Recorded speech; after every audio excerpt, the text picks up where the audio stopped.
At the time, this was the biggest offshore wind farm in the world.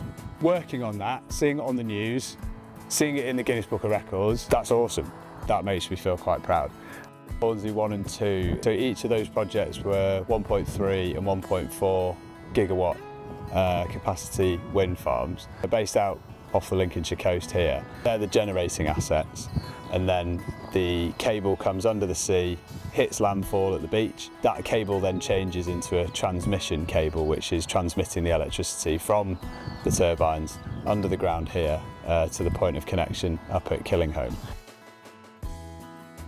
We played an important role in getting the initial relationships in place with landowners. This was all sort of pre-construction, so we were involved in sort of the pre-entry survey programmes, managing those relationships between landowners, agents, contractors, client. We also played a key role in the records conditions pre-entry, then doing the enabling works right all the way through the construction process, and then also getting involved with the lease completions, the off-tow transfers at the end, and then also involved as part of the sort of operation and maintenance part of the projects as well, once they were fully completed and transferred to the off-tow teams. Our part as the land surveying team within the project was to liaise with Dartford land and property team to work alongside them and contractors to identify a programme of works initially so that we could fit together a appropriate time frame and time scale to undertake the surveys so that the project was completed on time. One of DM's strengths is their willingness to actually go out and meet farmers, which I think is essential in these types of scheme. They are good at building relationships. I think the farmers need to see who they're dealing with, and I think that's one tick in the box for DM in terms of building relationships with the people who are affected. When you're on projects like this and you're in the day-to-day all the time, you have to be problem solving all the time. And part of that problem solving mentality is thinking about different ways of doing it, different orders of doing things, a different approach to a problem or an issue or whatever it might be. If somebody came back to the site office or phoned you up with a problem, it wasn't that's a problem and that's the end of the story. It was like, right, this is the problem, this is what I'm thinking, what do you think? And we can share a few ideas around, often with the whole team, and just, you know, people approach things and think about things in a different way.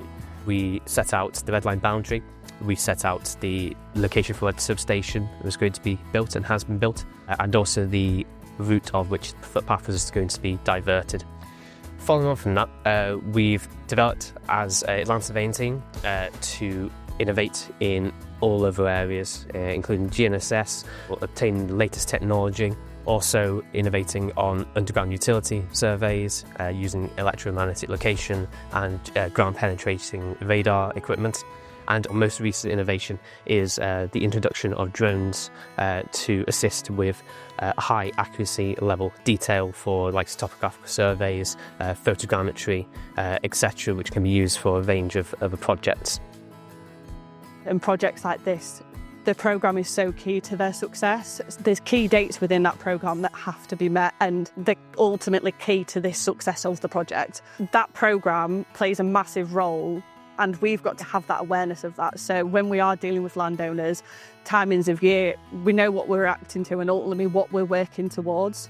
Even though the land side of things is a tiny little cog in an enormous machine, we've still contributed. DM have still contributed to that. Look where we are today.